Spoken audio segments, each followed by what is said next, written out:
Hello hi friends, ಹಾಸಿಗೆ ಇದ್ದಷ್ಟು ಕಾಲು ಚಾಚು. ಈ ಗಾದೆ ಮಾತು ತುಂಬಾ ಮಹತ್ವದ್ದಾಗಿದೆ. ಗಾದೆ ಜೀವನದ ಅನುಭವಗಳಿಗೆ ಹಿಡಿದ ಕೈಗನ್ನಡಿ. ವೇದ ಸುಳ್ಳಾದರೂ ಗಾದೆ ಸುಳ್ಳಾಗದು. ಗಾದೆ ವೇದಕ್ಕೆ ಸಮ.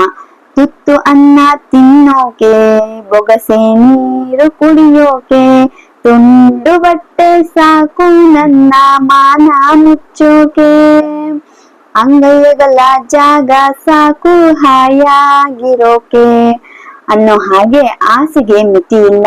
ಮನುಷ್ಯನ ಜೀವನಕ್ಕೆ ಬೇಕಾದ ಮೂಲಭೂತ ಸೌಕರ್ಯಗಳು ಮಿತಿಯಲ್ಲಿರಬೇಕು.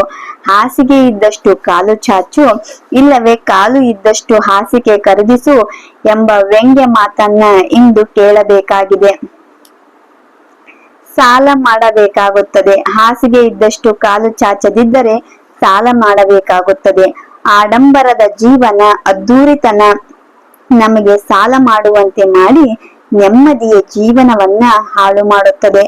ಸಾಲ ಮಾಡಿ ಆದ್ರೂ ತುಪ್ಪ ತಿನ್ನು ಅಂತಾರೆ, ಆದರೆ ಸಾಲ ಮಾಡದೆ ಗಂಜಿ ಕುಡಿ ಪರವಾಗಿಲ್ಲ. ಹೊಟ್ಟೆಗೆ ಹಿಟ್ಟಿಲ್ಲದಿದ್ದರೂ ಜುಟ್ಟಿಗೆ ಮಲ್ಲಿಗೆ ಹೂ ಎನ್ನುವ ಗಾದೆ ಇದಕ್ಕೆ ಸರಿ ಹೊಂದುತ್ತದೆ.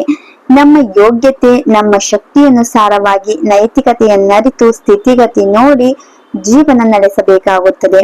ಸಾಲ ಮಾಡಿ ಮಕ್ಕಳ ಓದು, ವಿದ್ಯಾಭ್ಯಾಸ, ಮದುವೆ ಮಾಡಿಸಬಾರದು. ಯೋಗ್ಯತೆಗೆ ಅನುಗುಣವಾಗಿ ಉಳಿತಾಯ ಮಾಡಿ ಖರ್ಚು ಮಾಡಬೇಕು. ಜೇಬಿನಲ್ಲಿ 500 ರೂಪಾಯಿ ತೆಗೆದುಕೊಂಡು ಹೋಗಿ 1000 ರೂಪಾಯಿ ಸಂತೆ ಮಾಡುವುದು ತುಂಬಾ ಕಷ್ಟ. ಬೇರೆಯವರು ಕಾರು, ಬಂಗಲೆ, ಆಸ್ತಿ, ಒಡವೆ ಖರೀದಿಸಿದರೆಂದು ನಾವು ನಮ್ಮ ಕೈಯಲ್ಲಿ ಆಗದಿದ್ದರೂ ಸಾಲ ಮಾಡಿ ಖರೀದಿಸ ಬಯಸಿದರೆ ನಮ್ಮಷ್ಟು ಮೂರ್ಖರು ಯಾರೂ ಇಲ್ಲ. ಹಾಸಿಗೆ ಮಿತಿ ಮೀರಿದರೆ ಕಾಲು ನೆಲದ ಮೇಲೆ ಹೋಗಿ ತಣ್ಣನೆಯ ಅನುಭವ ಆಗುತ್ತದೆ. ಸಾಲ ಮಾಡಿ ಮಿತಿ ಮೀರಿದರೆ, ಆಸೆ ಪಟ್ಟರೆ ಕೈ ಸುಟ್ಟುಕೊಳ್ಳುವುದು ಖಚಿತ.